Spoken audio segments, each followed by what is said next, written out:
In response to this question, I know everyone in MMA knows and trains JiuJitsu, Muay Thai, wrestling, boxing, etc. But what about Taekwondo, Khenpo, Karate, or maybe Ninjutsu? Would those martial arts benefit a cage fighter? I've been thinking about this question a lot lately, since I studied a bunch of traditional martial arts before I ever even heard of MMA. Here's what I know about other traditional martial arts from first-hand experience. Budo Shin Jiu-Jitsu, a traditional Japanese jiu-jitsu style. Unlike Brazilian jiu-jitsu, Budo Shin puts a large emphasis on standing up while grounding your opponent, followed by an attack. This is usually accomplished through wrist control and joint locks, not easy to pull off. Ninjutsu, the collective term for the ninja arts of Ninpo, Taijutsu, Budo, and a couple of other Japanese words. There's a lot of false information built up around the folklore of ninjas and their fighting arts. In short, the empty-handed ninja arts are mainly grappling systems that closely resemble Budo Shin Jiu-Jitsu, where the emphasis is to stay standing, ground your opponent, and then attack.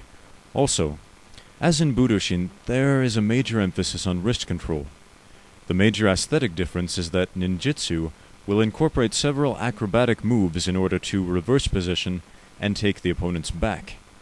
You will also see lots of fine motor movement, as opposed to the gross motor movement you would see in Brazilian Jiu-Jitsu.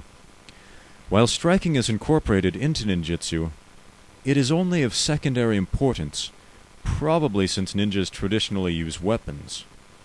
From what I've seen and read, there are few legitimate ninjutsu schools in the United States. I've seen a few schools that claim to teach ninjutsu, but what was actually taught was merely a variation of karate. Khenpo. I haven't studied Khenpo, but I have several friends who do. One of them is a legitimately tough fighter. My friend Bob, the Khenpo expert, places a huge amount of importance on how closely his training is linked to Ed Parker and his original system. I don't know exactly what Ed Parker taught, but Bob's training consists of a lot of controlled sparring, both stand-up and ground fighting, as well as the rehearsal of numerous self-defense scenarios. There's also an emphasis on melee weapons techniques, but, unlike more traditional styles, Khenpo focuses on realistic contemporary melee weapons like knives and sticks, as opposed to antiquated weapons like sai and nunchaku. Capoeira. I've practiced this art for some time and it is a lot of fun.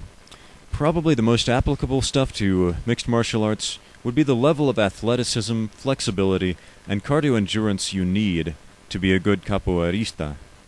As far as actual techniques, there are very few capoeira-specific moves I would use in a real fight. Shotokan. The actual techniques of this karate style are very similar to Taekwondo. The major difference, besides the rules of competition, is Shotokan's emphasis on power striking. If you have a good Shotokan teacher, he won't let you get away with half-baked striking.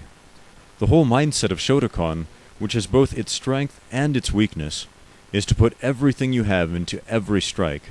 The goal is to end the fight with a single strike. Shotokai. I've only seen a couple of Shotokai classes, so I'm probably misjudging the whole art based on a few lousy teachers, but from what I've seen, this is probably the worst bastardization of karate currently in existence. Application to MMA equals 0.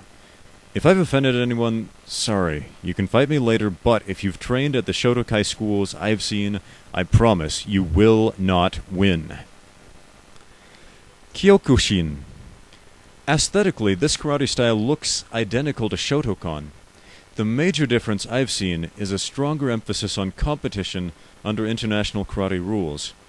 Because of the competition emphasis, Kioku Shin schools have produced some very fierce competitors that have gone on to succeed in other combat sports, most noticeably the K1 legend Andy Hug. Shido Khan. While it's a break-off from Kyoku Shin, in my opinion this is the karate style most applicable to MMA. The reason is Shido Khan's competition format, which consists of 3 consecutive rounds. 1 round of traditional kumite, international karate rules, 1 round of kickboxing, and 1 grappling round under MMA rules. Any martial art that offers competition is superior to the ones that don't. Only a few traditional martial arts styles have regular, sanctioned, frequent, and easily accessible competitions. Shido Khan is one of these styles. For that reason alone, I would say it is more applicable to MMA than most other traditional martial arts styles, specifically since MMA is part of the competition format. In conclusion, let me paraphrase Bruce Lee. If you're training for a sport, make sure your training is as much like the actual sport as possible. There are a lot of good traditional martial arts schools out there, and there are a lot of really bad ones. So, shop around. Make sure you know what you're getting yourself into when you sign up for classes. Also remember, most traditional martial arts prepare you for one aspect of fighting, for the most part. So if you're planning on going into mixed martial arts, make sure that your training reflects what you will actually be doing in the cage or in the ring. Thanks. Good luck to you.